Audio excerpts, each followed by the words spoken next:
I was just finishing my 8th year in the Marine Corps. I am Captain Tim Jones, 30 years old, married to a beautiful 22-year-old strawberry blonde. I met her 2 years ago while on leave in my hometown. It was love at first sight for both of us, but we waited until 6 months ago to get married. I wanted to get out of the Marine Corps first, but I gave in to her urging and begging and married her with 6 months left in the Corps. I gave up a promising but dangerous career in the Corps for love. Looking back, it was a mistake. Everything went well. I was cruising towards my departure date when this blip in my plans came up. I was teaching a course at the infantry school when they decided to send me to Africa for 3 months to train another nation's Marines. In 20 years, they would become our enemy, and America's sons would be fighting against the same people I taught. Politicians, I hate them. I kissed her goodbye and said I would be back before Christmas. It was September, and true to my word, I was back the first week of December. I took leave over Christmas and New Year. We went home and found a condo close to where I hoped to be working. Everything was fine. My life was perfect. I had a good wife. I was promised a job in a profession I had studied for in college. Yup, I was going to live the dream. Then there was another blip. I had checked out of the Marines the day before and was at the house we had rented. I was watching as the movers packed and loaded our things into the moving van. In the bedroom, I watched as the movers tore apart the bed. Nan, short for Nancy, my wife is in the kitchen watching some men pack things there. After they hauled the bed out to the truck, the guys came back to get the bedside tables. The guy picked the table up and started to carry it out. He looked at me, shook his head, and grinned.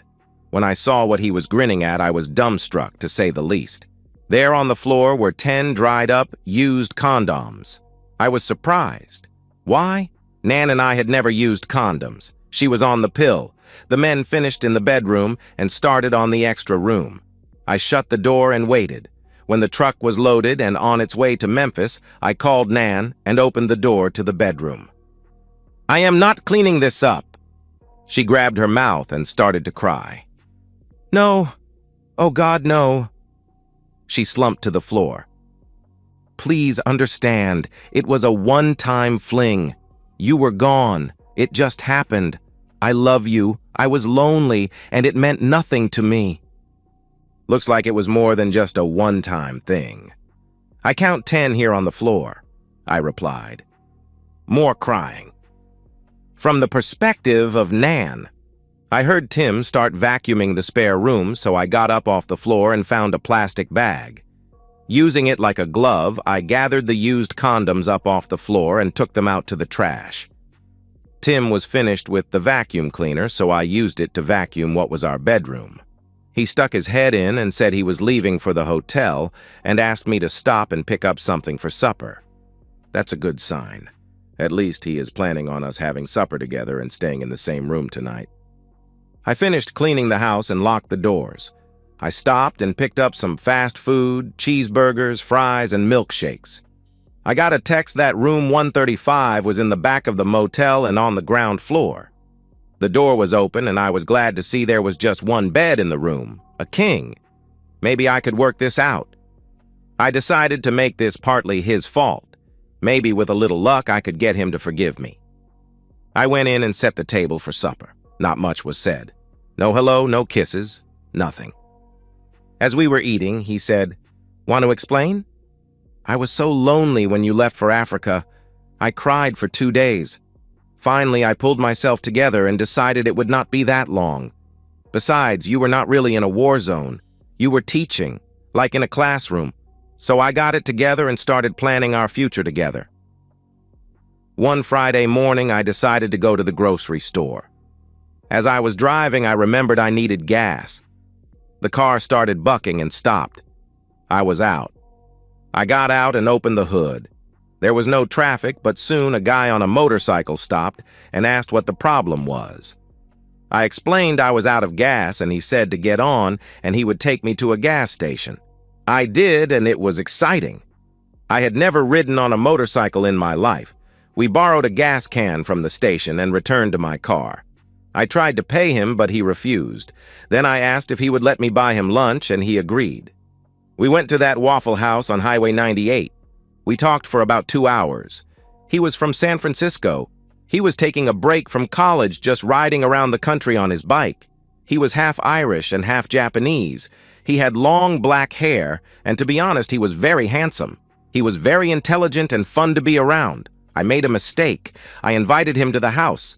Remember, I was so lonely. I thought you would never know. He spent the weekend. I made him use condoms even though I was on the pill. I did not want to chance an STD of any kind. Monday morning, he got on his bike and left. I have never seen or talked to him since, I promise. And about the condoms, he always got up and went to the bathroom. I thought he flushed them. Why he dropped them behind that table, I will never know. Also, one more thing, that table was in the corner up against the wall in the bed, so I never moved it when I vacuumed. Please don't let this affect us. I love you. I was just lonely and you were so far away. I missed you so much. I started crying. That worked. Tim got up and took me in his arms. We showered together and then laid on the bed. He made love to me 3 times that night. Then again in the morning before we left on that 12-hour drive to Memphis and the rest of our lives. He still loves me. Switching back to the perspective of Tim. Yes, I still love her. Trust, never again. She fooled me completely for 3 months, and how much of that story is the truth and how much is left out? I decided that part of this is my fault. One of the reasons I did not want to marry until I was out of the Corps was the life of a Marine's wife is lonely. A Marine is deployed a lot. There are unaccompanied tours of duty, like to Okinawa with the 3rd Marine Division. Really hard on a marriage. So me leaving her for 3 months had been the cause? Okay, I'll buy that. Once. But from now on, I will watch her like a hawk. I believe that means very closely. Let's skip ahead 3 years in this story. Everything is going great for us.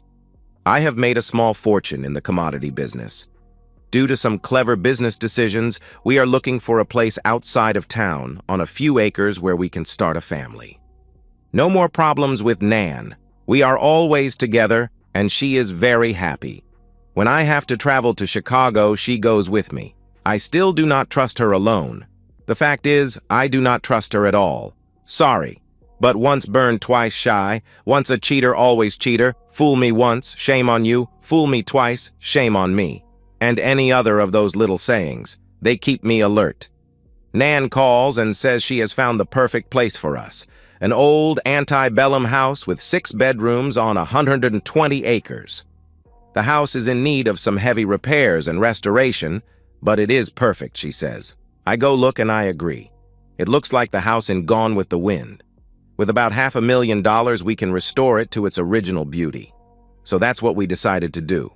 We bought the place, looked around, and found a contractor who had experience in restoring old houses. He had great references, so we hired him. He moved to town and got an apartment about 30 minutes from the job site and started work. Nan said she needed an office at the site to oversee the work and handle all the subcontractors. She wanted to make sure everyone was paid and there were no problems. She bought a small trailer and had it moved to the property. She set it up about 300 yards from the main house and put it in a well and septic system. An electric line was installed along with a 500-gallon butane tank to provide heat during the winter months. We thought that when we moved in and started to have kids, this would be a place where the help could live. That was my idea anyway. After the trailer was set up and before any work started on the house, I took Nan to lunch and then out to a movie. While we were on our date, I had a technician from the spy shop here in town install hidden cameras in the trailer. They connected to a website that I could access any time and watch what was going on in the trailer. Remember, I love her, I just don't trust her. Everything went fine for the first 2 months. I watched the trailer and did not see anything out of the ordinary. Then one Wednesday afternoon, just after lunch, I logged on to see Nan and this contractor, Sam, looking over plans laid out on a table in the living room of the trailer. His hand went to her butt and squeezed. "When are you going to let me have some of that again?" "Again? What the heck?" "Well, if you promise not to leave a mark right now." She grabs him and kisses him on the mouth. When they break apart, he laughs and shouts, "I promise." Then he picks her up and carries her into one of the bedrooms. They are never used, but the beds have sheets on them. Now I know why. What the hell? This is not the first time? Where has she been sneaking off to and when? I guess it really doesn't matter. This is going to end soon. I watch as she lays back on the bed and he eats her to her first climax. When she calms down, he moves up and kisses her. She comes back into the bedroom and starts to get dressed. He helps her with her bra, then says, "My guy's ready. You just say when." "I've told you I want to wait until this house is finished. You will be back in Boston and I will be buying furniture for our dream house. Tim is mugged and killed for his Rolex and wallet. I just cannot live in the house where we plan to live the rest of our lives, so I sell it. After collecting on his $1 million insurance policy, I leave the state. You and I can live a long time on that amount of money." They dress, and he goes back to the job site. She locks the trailer and leaves. I guess she is on her way home. I cut the computer off. So her plan is to have me killed, then run off with her lover and live happily ever after? Not going to happen. She is home before me and running a bath. She meets me at the door with a big kiss. I hope she brushed her teeth. Then she gets in the tub. I am wondering what is going on as I sit and watch the evening news. When she is finished with her bath, she comes into the living room and sits on the floor in front of my chair. She starts telling me how she can't wait until the house is finished and she can go off the pill. We are going to have 4 kids, and she is going to be such a good wife and mother. I am supposed to just wait and see, in her words. Sorry, ain't going to happen. After we finished, I took a shower as she prepared us supper. I slept a worried sleep that night. Thursday morning, I went to work and she went to the farm. I watched off and on all day, but there was no fooling around. She left at about 1 p.m. and Sam worked until almost dark. She was home when I got there. That night, she wanted to make love, and I thought, why not? The next morning, I went shopping for some of the things I would need that weekend. Saturday, I was off work. No trading on the weekends. No one was working at the house, and Nan had an appointment to get her hair and nails done. This would give me time. By 1 in the afternoon, I was back at the condo watching a ball game when Nan walked in. She looked beautiful. I told her we should go out to supper and dance tonight. She loved the idea. So at about 7 p.m. we dressed, and I took her to the Vapors Supper Club out by the airport. We had steaks and then danced until about midnight. When we got home, she attacked me, and we made love until the wee hours of the morning. Sunday was a late breakfast, then us laying around watching football. Her favorite team lost. A sign of things to come? Monday morning, I kissed her goodbye and went to the office. She went to the house, and I watched as she entered the trailer. It looked like she was arraigning contracts in order to pay them. At about 10:30 a.m., she went to the house I saw her enter and watched for her to leave. In an hour, she was back at the trailer. She fixed herself a tuna sandwich and just waited, looking out the window at the house. What is on her mind? At 2 p.m., Sam walks in, and he walks over to her and takes her in his arms. "I missed you this weekend. You look amazing. I love your nail color, and your hair is so pretty." "Thank you, and I missed you too. I can't wait until we can be together all the time. Just a little longer. I want us to have the perfect alibi. Then when your next job comes up, we will both work together. I love that idea. We will have a great time. You designing and me doing the work. We will make the perfect team. And don't worry about us being blamed for his death. My guy is a professional from South Boston, part of the mafia up there. What did Shakespeare say about the best laid plans of mice and men? Get me to the bedroom. I am tired of faking it. I need yours." She was faking. I thought so. He picks her up and they go into the bedroom. I give them time. I watch as they undress each other. As he enters her, she hears a cell phone ring and a worried look crosses her face. "Whose phone is that?" is forming on her lips as the cameras go blank. It was almost an hour later that I got the call. There was an accident at the job site and I should get there as soon as possible. I asked to talk to my wife and was told she was not available. That's the damn truth. I arrived about 30 minutes later. I am met by the volunteer fire chief. He introduces himself and starts to tell me what he thinks happened. I ask about my wife. He says for me to walk with him to the ambulance. She is not there. An attendant tells me to sit down. Then I am told she is dead. I try to cry, but I can't. The tears just won't come, so I started to demand to know what happened. The chief, who I think works at the bank, tells me they believe it was a faulty gas heater. Since this was the first cool day, and with all the rain lately, they probably lit the heater to stay warm. Something happened, and a spark of some sort set it off. The sheriff and the county coroner are on the way. I notified them when I found the bodies. You keep saying they and bodies. Who was with her? We know it is your wife, and we believe the other person is the general contractor, Sam Billings. This is hard for me to tell you, but you should hear it now. We found them together in bed, naked. They were engaged in making love. He is on top, and they are still... Shit, there is no easy way to say this. They are melted together. The coroner is going to have his hands full trying to separate them. I put my face in my hands to keep him from seeing me laugh. That lying, cheating woman! I scream at the top of my lungs. I can't believe she would do this to me. This is our dream, and she is cheating with the contractor. About that time, the sheriff and a black hearse drive up. I stay seated in the ambulance, but the fire chief runs over and starts talking. I heard him tell them that I was pretty upset until I found out what was going on in the trailer. Now I am just mad. They ask what he is talking about, and he explains how they found the bodies. The sheriff is trying hard not to laugh. The coroner, who is an older man and a doctor at a small clinic in town, asks to see the bodies. The sheriff and a young deputy follow the fire chief and the coroner into the burnt-out trailer. In seconds, the deputy is back throwing up his lunch in the front yard. The coroner goes to the hearse and brings back 2 body bags. He passes me and shakes his head. I'll do my best to separate them, but it may be easier to take them back to my office. They are really stuck together. I'll contact you sometime tomorrow about claiming her body. You can throw that cheating woman in the dump for all I care. Do not call me. He walked back into the trailer. Just about that time, another car drives up. Out jumps a woman in some type of fireman's uniform. She walks over to me and asks who I am.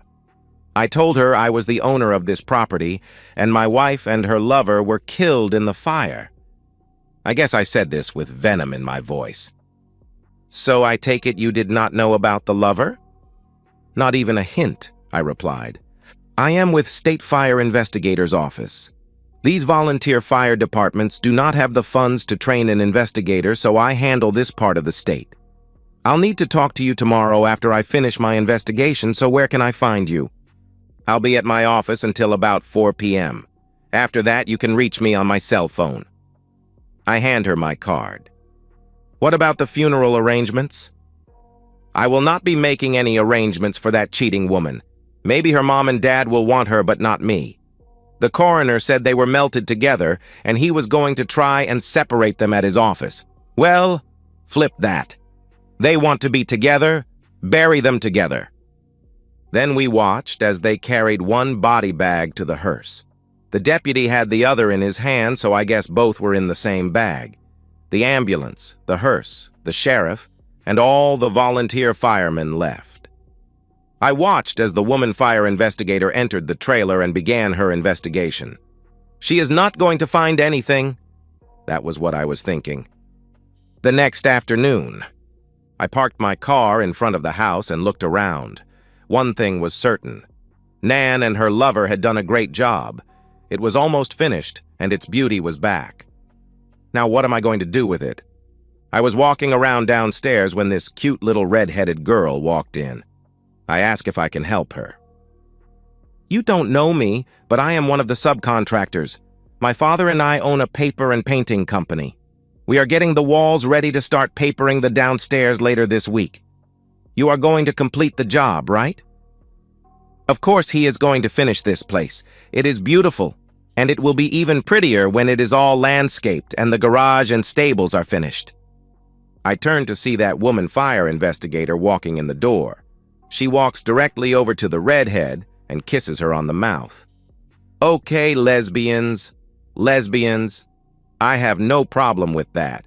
Who cares what somebody does in their bedroom, not me? I thought I saw your truck pull up. I guess this is as good a time as any to have this talk. Let's find a place to sit. We go into the kitchen and find a table where the workers eat lunch. First, I need to spend some of your money. She takes out her cell phone and looks for a number, then calls. Buck. Yeah. Sandy here. Listen, can you get over to that old antebellum house off 78 early in the morning? Of course, I want you to bring your backhoe. There was a trailer fire yesterday and I have finished my investigation. I overheard the owner saying he wanted that off his property, and I told him it would be too hard and costly to haul off. He decided to dig a big hole and just bury it. I told him I knew just the guy for the job.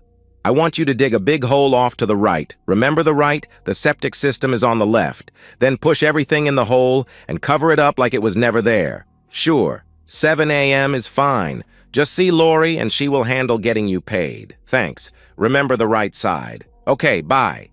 Now she looks across the table directly into my eyes. We, I should say, don't want any sheriff or deputy snooping around and finding what I found now. Do we? I guess not, was all I could manage. I see you have met my partner. She is an excellent painter and paper hanger. I am sure you will appreciate her work. With that, the redhead reaches across the table and squeezes my hand. What the hell is going on? Captain Tim Jones, 8 years in the Marine Corps, EOD unit commander. Hell, you taught at the EOD school in Yuma, Arizona. Then you trained those Nigerians in Africa. I know you were even a special consultant to the CIA, teaching classes on bomb making, and you gave it up for that cheating woman. Bad mistake on your part, but good for us. Oh, before I forget, if I did not know what to look for, I would not have found it. So good work. About now you are wondering how I know so much about you and your wife, right? Yes, and to be honest, I am a little worried about just what is going on here. Don't be worried. You can handle it. Let's start at the beginning. A year or so ago, I went to a conference of fire investigators. I met a former Marine there, and we got to talking over lunch. He was EOD, and he had a lot of stories. But the one that stuck with me was about his captain, a man named Tim Jones. He said this guy was the best. He talked about how this captain was such a good teacher. He had taught at the EOD school and even at a CIA training facility. This guy could make a bomb that was almost undetectable, and he used things that you would never suspect. A year later, Lori is explaining how Tim Jones and his wife are refurbishing an old house, and she is going to do the painting and papering. I wondered if it could be the same guy who was in the Marine Corps. I checked you out and found you were the Tim Jones in the stories. Lori told me how she suspected your wife and Billings was having an affair. She had seen them leave the job site to pick out materials. She thought they were gone too long. Then they started spending way too much time in the trailer alone. When I heard about the fire, I figured you had caught them. Tim. Okay, so you know all about me. I killed 2 people yesterday. So what do you want? Money? Do you want me to sign over the title to this house? What exactly? Sandy. Don't be so crude. Lori and I talked it over last night. What we want is kids. We are lesbians, but we want to be moms. We decided you would be a good father. And this house. What a great place to raise kids. So I get you both pregnant and give you the house. For that, you keep my secret. Sandy. Oh no. Much more than that. We are not going to raise our kids without a father figure. Let me explain. Okay, you got rid of a cheating woman and her lover. We have no problem with that. Lori and I are lesbians, but we are still in the closet. Nobody knows, not even her dad. Everyone thinks we are just friends. She has her job and I have mine. We are hardly ever seen in public together. We do not go out drinking or even to dinner together. We are never affectionate in public. Do either of us look like a lesbian? No, in fact, you are both very pretty. Sorry, I did not mean to imply lesbians are ugly, just that both of you are pretty. Again, Lori squeezes my arm. I notice she has beautiful green eyes. But back to Sandy. She caught me looking into Lori's eyes, I am sure. She does have pretty eyes. Don't worry, I won't be the jealous type. Our plan is that we all move into this house when it is finished. We share a bedroom and a bed.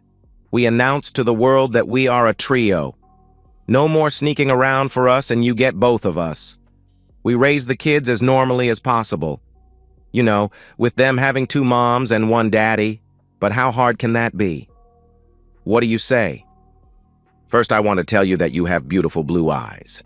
And I think only a fool would say no to this plan of yours.